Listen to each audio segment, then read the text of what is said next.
Good evening. Welcome to Community and Technology, where we connect the global community with news, information, and resources that we hope will help improve your life. I'm Stu Reid. I'm here with my co-host, Dave Burstein. Hey, Dave. Hello. How you doing? Not too bad, even if I can't figure out what the metaverse really is. Yeah, what the heck is the metaverse? That's something that, we've been hearing about. Facebook changed their name to Metaverse. What the heck is the metaverse, and is that something that we should be embracing or skeptical of or fearing? Or what tell us about it. First of all, what is it? One of the reasons you don't have an answer to what is it is because there is no answer yet. The metaverse is going to be what it's made, and there's a couple of hundred different opinions about what it should be. So Mark Zuckerberg may be spending billions on the metaverse, but he doesn't really know what it is.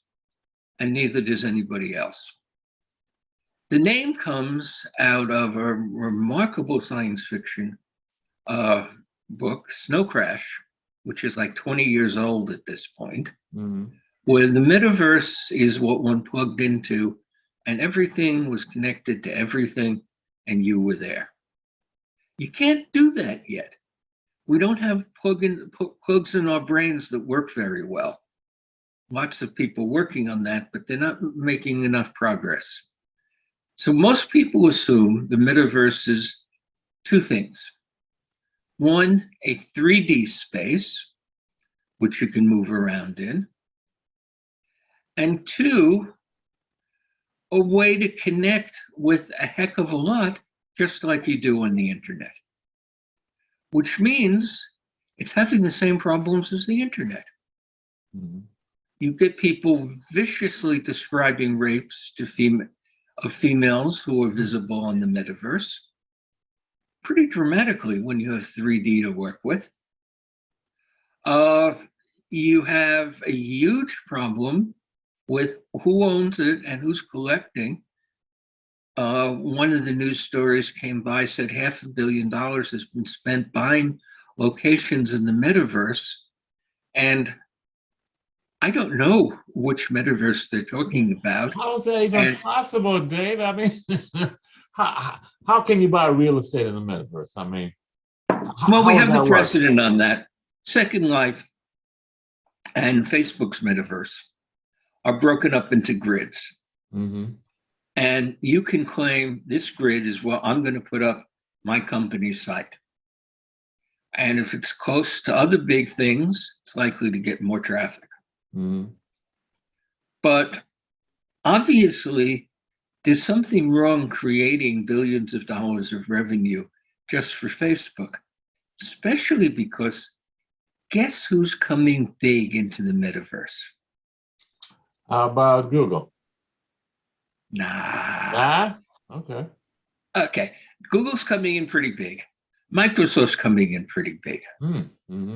But the one that is really coming in big is Fortnite, Epic Games, and the company that owns 40% of Epic Games, China's Tencent, giant games and WeChat company.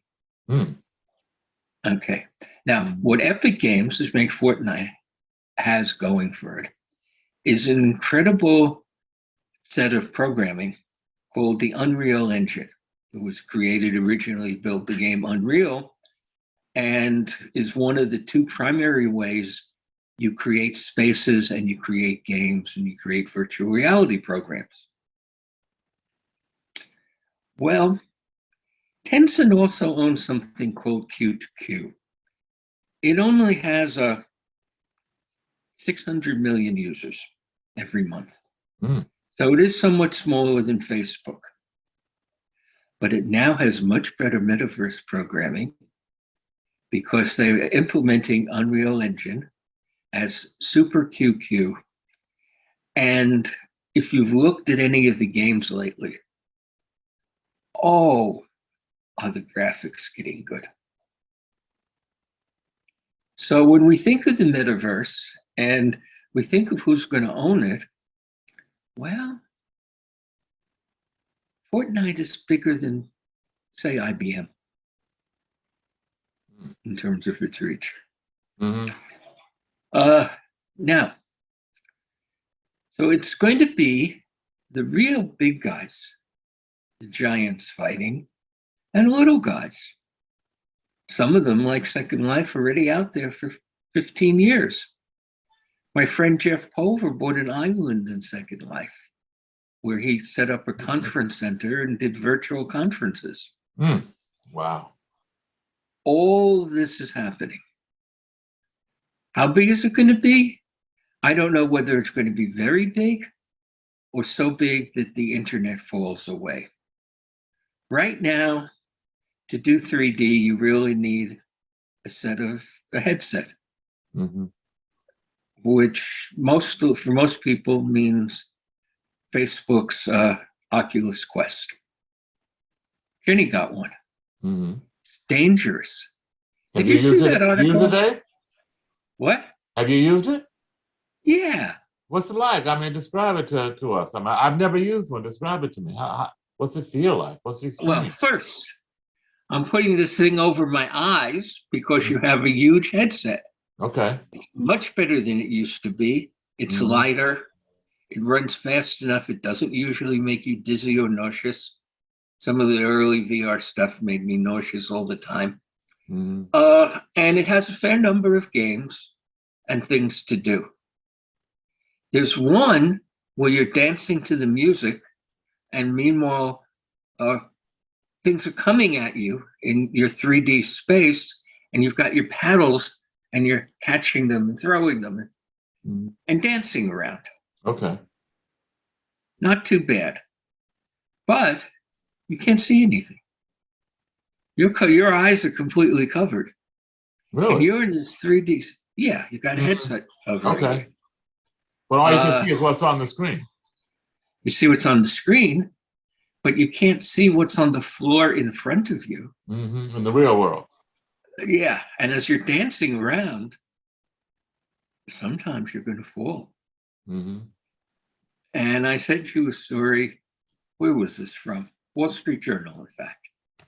They called it VR to the ER.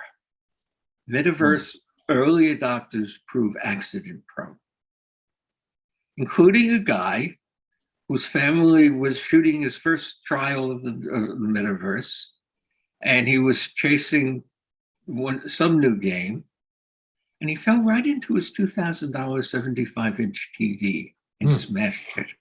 Wow.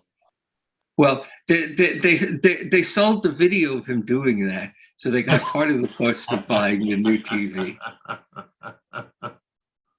7-second video. But in fact, having set it up, yeah, you've got to be careful because the whole point is you're moving around and walking around, and you can't see the real world. So there's complicated things where you clear all the furniture from the living room, set an area, it puts an alarm on if you go out of the area you set, and so on. But the Wall Street Journal found a pile of people who went to the ER with dislocated shoulders and sometimes even more serious things because they're going wild with it. Now, the answer to that may be having glasses, like your glasses, with miniature screens, the Google Glass holes, which work fine. And they're actually using them in some medical applications. So the doctor can see all patients' records in front of them instantly, hold up on the glasses. So what you're saying, David, is with those, you kind of see both what's on the metaverse screen as well as what's in your immediate physical, real environment at the same time, or easily back and forth. So that's typically called artificial reality as opposed to virtual reality, that it's taking reality, as in what you see through your glasses, and putting on top of it an overlay that connects you to the internet and so on. Now, who's going to own it? Who's going to control it? And so I asked Vint Cerf. Vint, of course, had a fair amount to do with building the internet. It really was Vint and Bob who defined the protocols that became the internet and did an absolutely brilliant job. If you think about it, they did that, back in 1970s, when it was 6 machines being connected around the world on a DARPA network. Wow. It now is 4 billion people connected around the world, the essence of most people's communication. And it's still basically running on the protocols that Vint Cerf and Bob Kahn put together 40 years ago. That's amazing. In and of itself, that's incredible. Yeah, it's one of the finest pieces of programming ever done. They thought through, how do you define something that will expand when you need it to and be flexible when you need it to? So I was in a webinar with Vint, and I asked him, you know how the Internet Society, where Stu, you, and I, and Vint are active, believes in everything being interoperable, global, secure. And I asked him, how do we bring that to the metaverse, if the metaverse is going to replace a whole lot of the internet? Well, this was an off-the-record event, so let me not say exactly what Vince said. But the question becomes, how do we prevent what happened with all the chat programs? They can't talk to each other, that aren't interoperable. The companies have huge incentive to keep control. And we certainly know that Google and Apple and Microsoft and WeChat and QQ and Tencent like that control. And it's going to be about the battle of the next 10 years. Instead of who owns the internet, it's going to be who owns the metaverse, probably. Wow. Most people hate headsets, so it may not go very well. Facebook must be losing $300 on every $300 quest it puts out there because it's trying to build this stuff up. And they have the billions to spend. Let's talk about how big Facebook is. Yeah, how big are they, Dave? I mean, when you said they're losing $300 a unit, I think they could probably do that all over the globe and still be quite in good shape. But what are the actual numbers on the valuation of these big guys today? Well, Facebook is small. It's only about 900 billion in market cap. And it doesn't have the profits of something like Google and Alphabet. Google crossed $2 trillion yesterday. They had nice earnings. They were down to 1.969 trillion when I looked. $1 trillion, David. How much is $1 trillion? That's like that's a million, isn't it? $1 trillion is a million. It's enough money. No, I'm sorry. Yeah, a million. I'm just trying to, we're throwing these numbers out, but I mean, it's like mind-boggling. Well, $1 billion is $3 for every American. There are about 327 million Americans right now. Okay. $1 trillion is 1,000 billions. So that means that Alphabet is worth $10,000 for every home in America. Of course, Alphabet Google is not so big. Apple is close to 3 trillion. It went down the other day. It's come back up since. It went down 5% in the day. 5-point-something percent. $150 billion in one day. In one day, 150 billion. Yeah. Wow. Microsoft is 347 trillion. Amazon is 1.5 trillion. Okay. This is the kind of money and power that have enormous influence in the world. So 80% of the American population in the latest survey, and probably as high a percentage of the senators, are saying we have to do something about these giants. The smart money is betting we're not going to do anything that matters because they have so much money, they're spending so much money.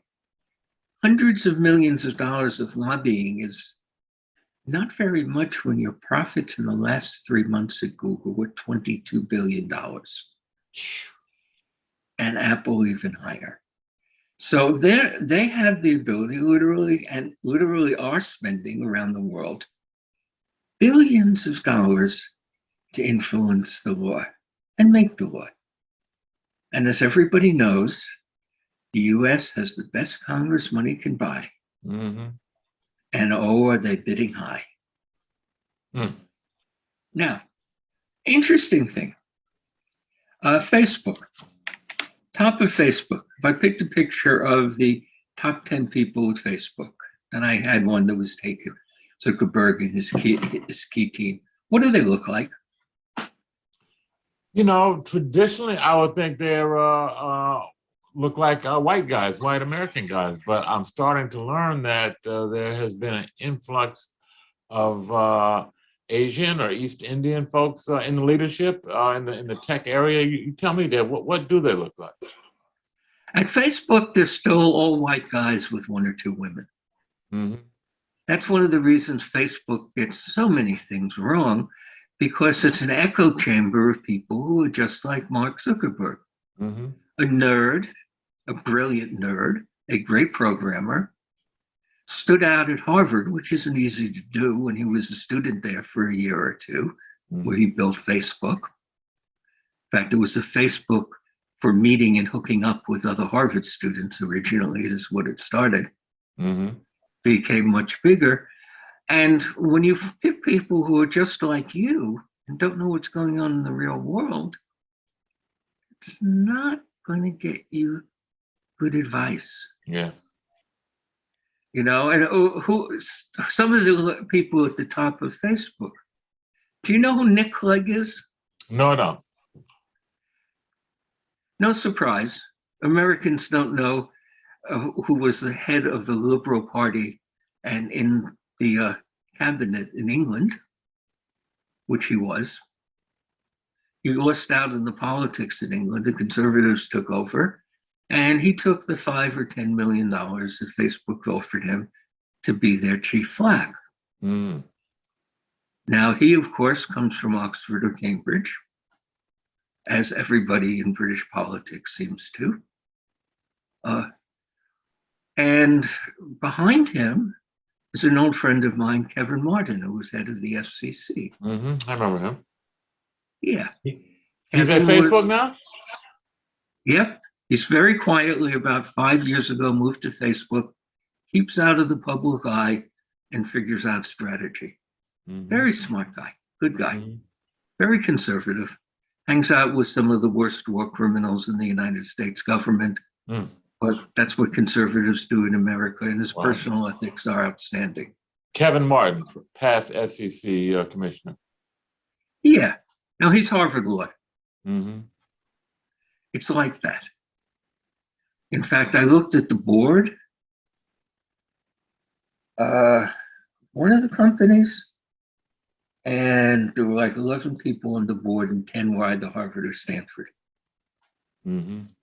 This is not the way to figure out what the world wants and needs. And it's not the way to have somebody who understands why maybe your point of view shouldn't run the world. Mm-hmm. Now, to my surprise, I had missed IBM's head is Indian. Mm-hmm. So is Google's, and so is Microsoft's. Wow. So what's happened is the people who test into the Indian Internet, the Indian Institute of Technology, which is a set of multiple universities around the country, are passing incredibly hard tests. You know, kind of like getting into MIT. Mm-hmm. And some of them are really hungry. Sundar Pichai, Google, grew up poor. And they pushed really hard and worked so hard and so well that several of the key American tech companies put them right to the top. That doesn't mean anybody Black ever gets to the top of the American tech company or anybody Latinx. And as we know, there's very few women. But for some reason, they've made the exception for brilliant Indian men who learn how to play the corporate game and do it very, very well. Yeah. I'm wondering, Dave, I hear you say that play the corporate game and come through the educational institutions. I wonder if they bring any cultural perspective of their homeland and of the fact that they are, not white Europeans. Do they bring any of that to their work? I wonder. What's your take on that? Some of the things they bring to the work are very practical things. How many people are on the internet in the United States plus Western Europe? You say how many are on the internet? Yeah, how many internet users do we have in the US plus Western Europe? 100 million in the US, maybe 75, 100 million in the US? 100 million broadband connections, 280 million people of our 327 million, and so on. Western Europe's about the same. How many people are in the internet in India? Answer. They got close to 700 million. How many? 700 million. Wow, almost 1 billion people. Well, there are 1.3 billion Indians, 1.3 billion or 1.4 billion Chinese.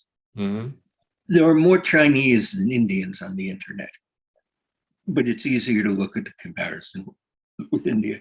India now has more people using Facebook than the United States. And it's crucial to the United States, to all the United States companies.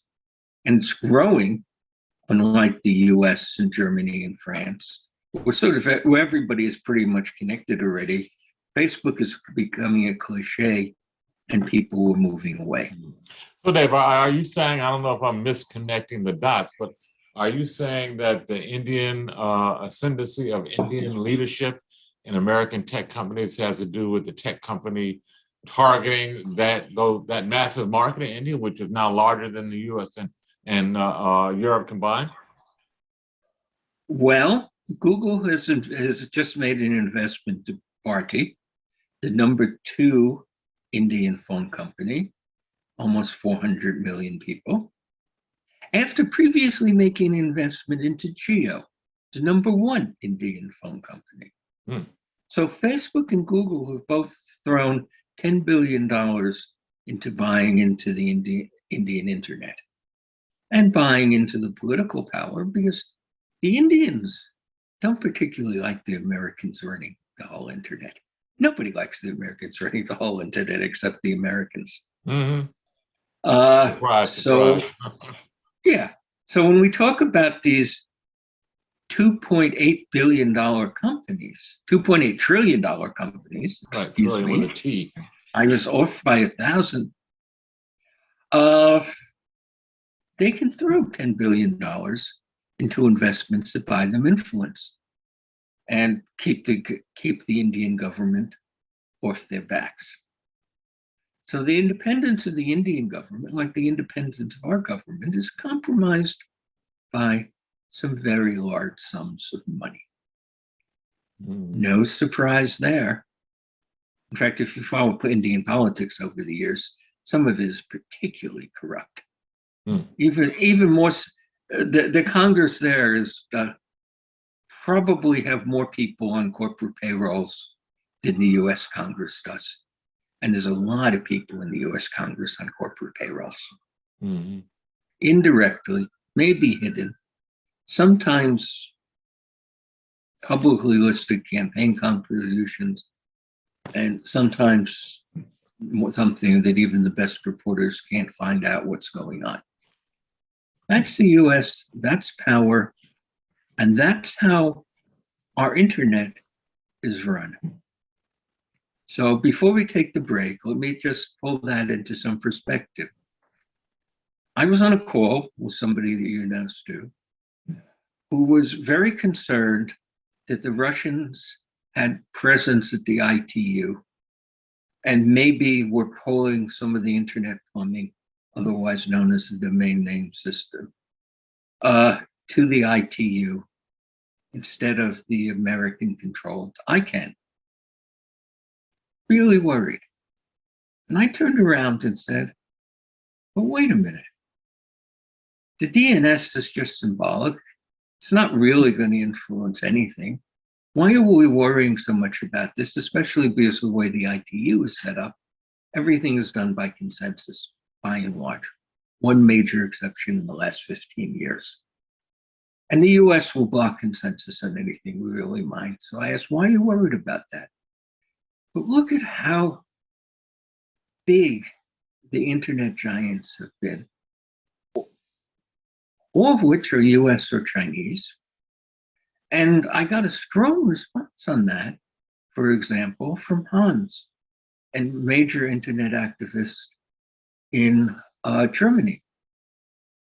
And from another guy, very well known in the field, from Switzerland.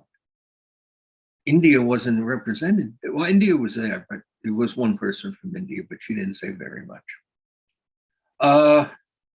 And the world is very concerned.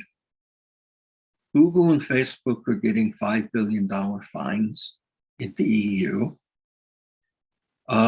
The Indians blocked Facebook's attempt with internet.org, which was a fake subset of the internet that was really Facebook and a few friends. Mm-hmm. There's a whole lot of international politics underneath it all, and a whole lot of power and money, as we know. But I think it's time to take a break. Okay, well, thanks. This is WHCR 90.3, the voice of Harlem. You're listening to Community Technology with Stu Reid and Dave Burstein. We'll be right back with more tech talk after a brief musical break, that is. Stay tuned.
Okay, we're back. That was the incredible Stan Getz, who would have been 95 years old today, doing the jazz samba with little guitar work from Charlie Berry. But we're back with Community and Technology on WHCR 90.3 FM, the voice of Harlem. Dave Burstein and Stu Reid. Before the break, we were talking, Dave, a little bit about the huge, incredible technological monoliths that are like seemingly just expanding at an incredible pace globally, where you've got 4 or 5 of the top guys, $1, $2, and $3 billion valuations. Where's this going to end up? I think I agree with the statement you made earlier that it's going to be probably darn near impossible to regulate these giants that are so large. What's the end game? Where do we go? Where are we going to be 10 years from now? I don't have answers to that question.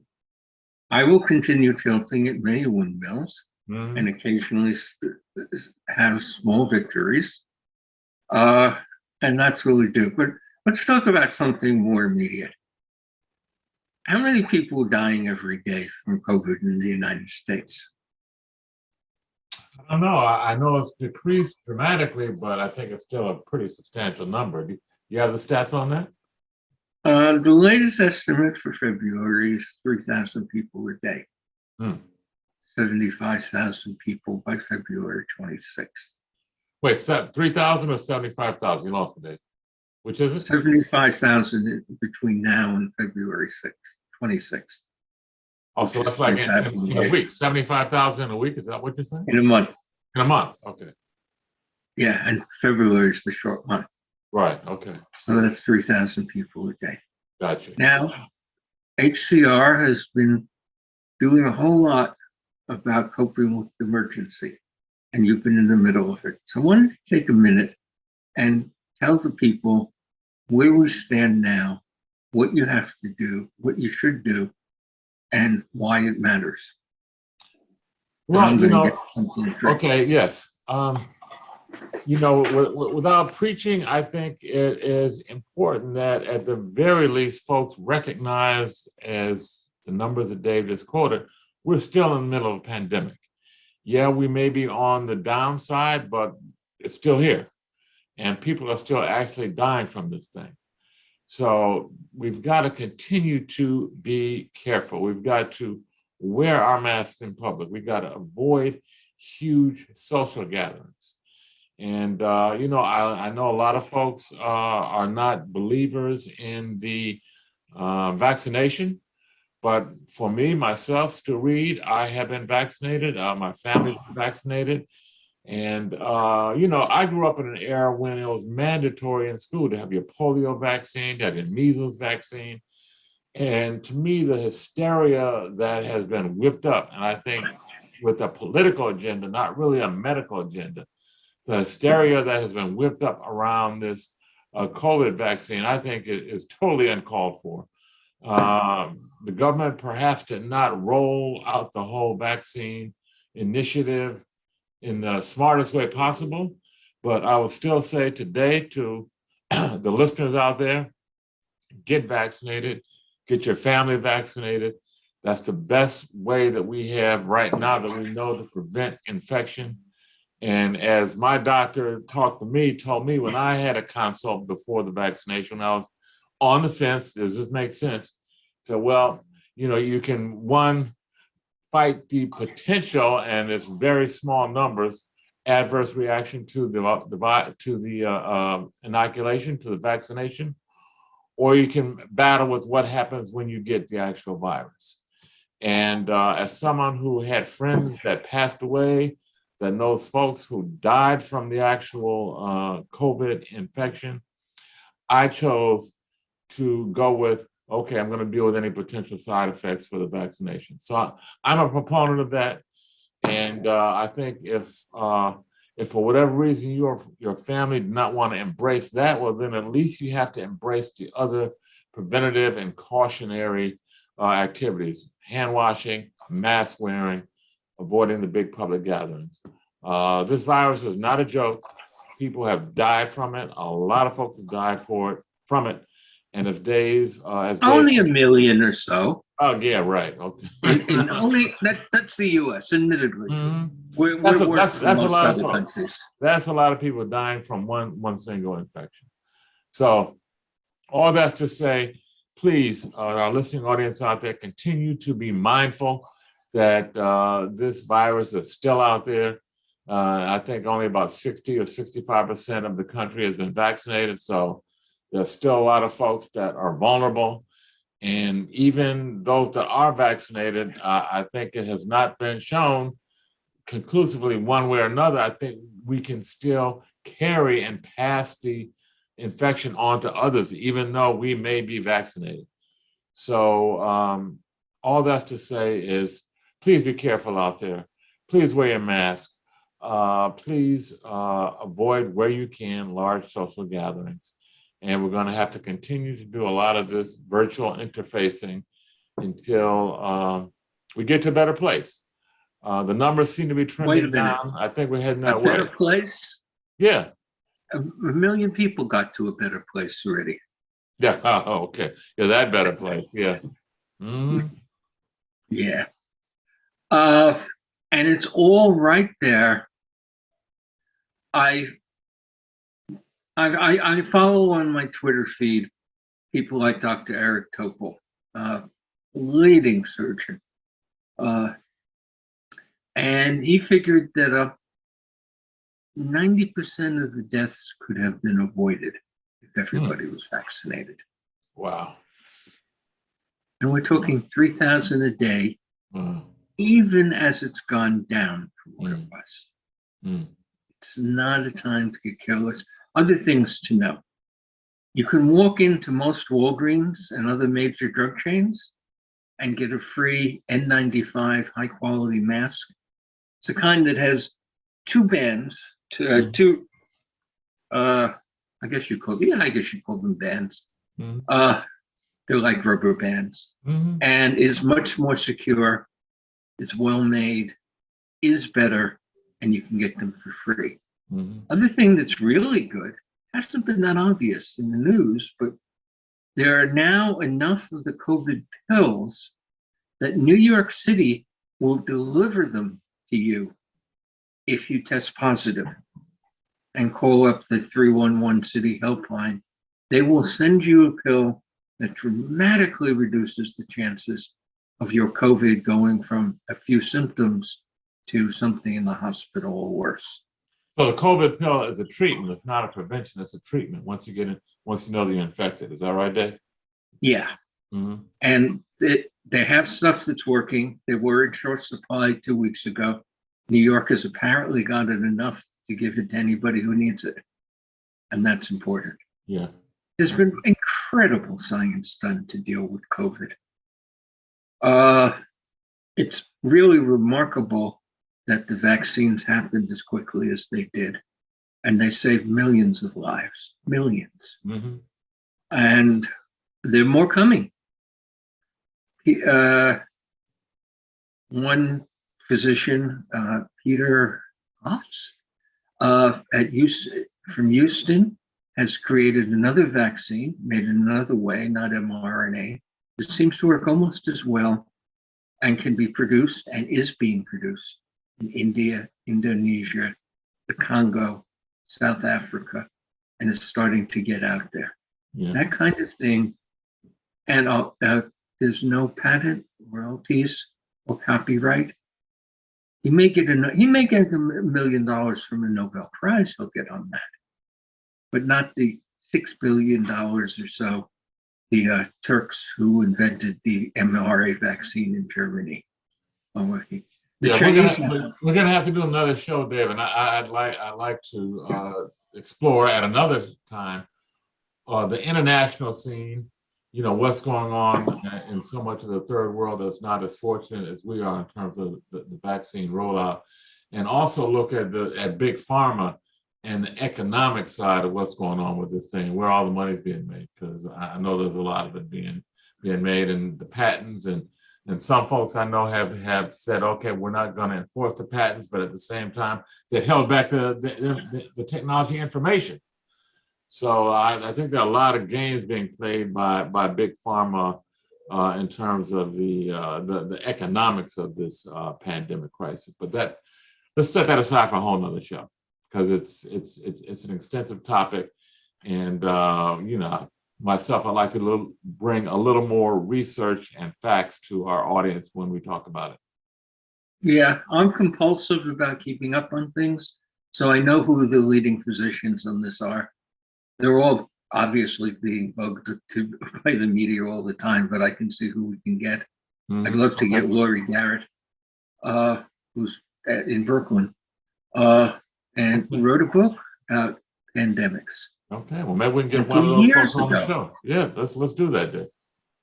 Yeah. Okay. So other things. Yeah, what's going on with 5G, Dave? I know that's one of your favorite topics. Where would the 5G rollout, and does anybody really care?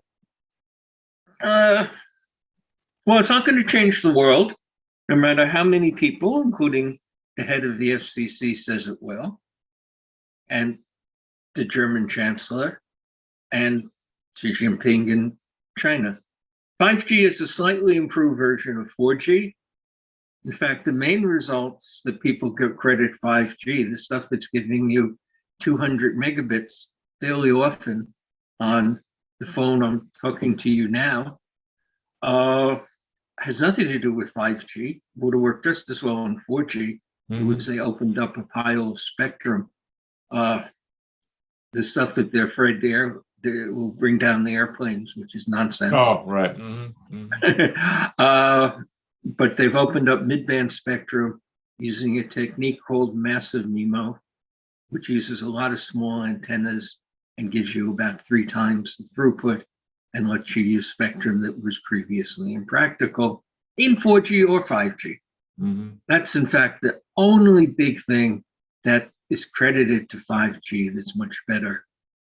The mid-band spectrum, there's a lot of it, doubles the performance of the wireless network in 4G or 5G. Just a quick little side note, Dave, you mentioned the aeronautical frequencies and this new bandwidth that's been opened up. I don't think we talked about it in the earlier shows, but there was a lot of pushback from airline industry about this new spectrum possibly impacting their navigational equipment. And I know that the FCC approved the frequencies, but then didn't they do a carve out around certain airports around the country? Can you fill us in on that? Okay. What's going on is that the things that tell an airplane you're approaching the ground, the altimeter, that you really need to use if you're doing an instrument landing in bad weather, like today, is dependent on radio frequencies. The radio frequencies they use are 4,200 plus megahertz.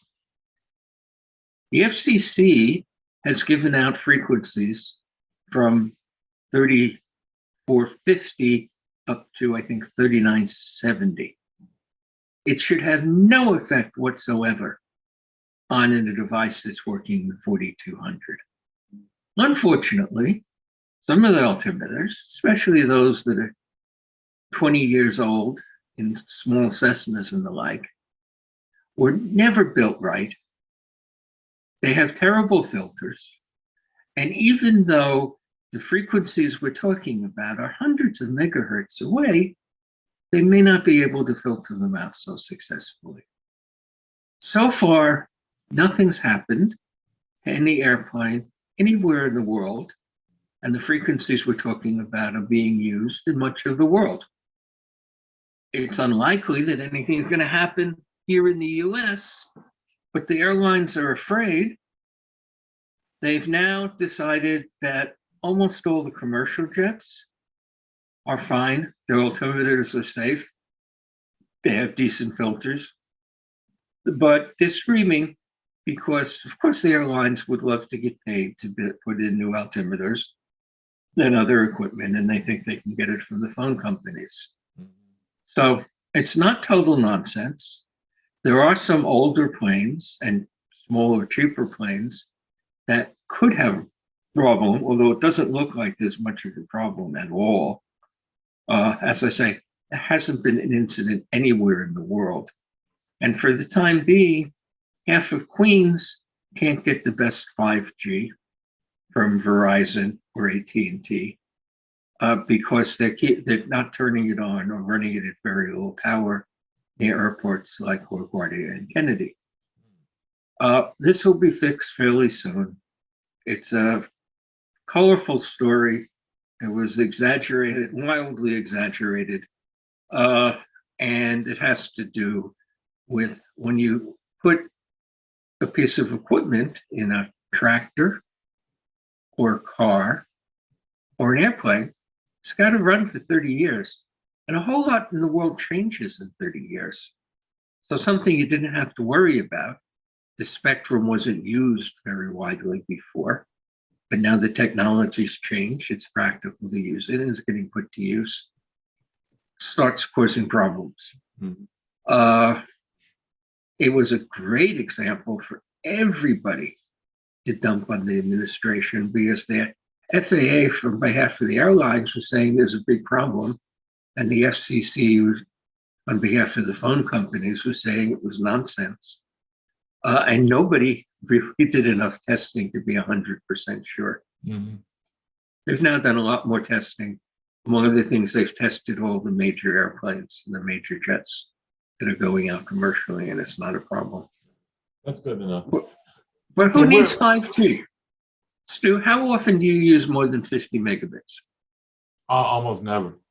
I don't know when I do. So what good is it going to do if you get 200 or 500 instead of 75? Almost nothing. Yeah. The latency is the same. The upstream is the same. It's got a nice fast downstream.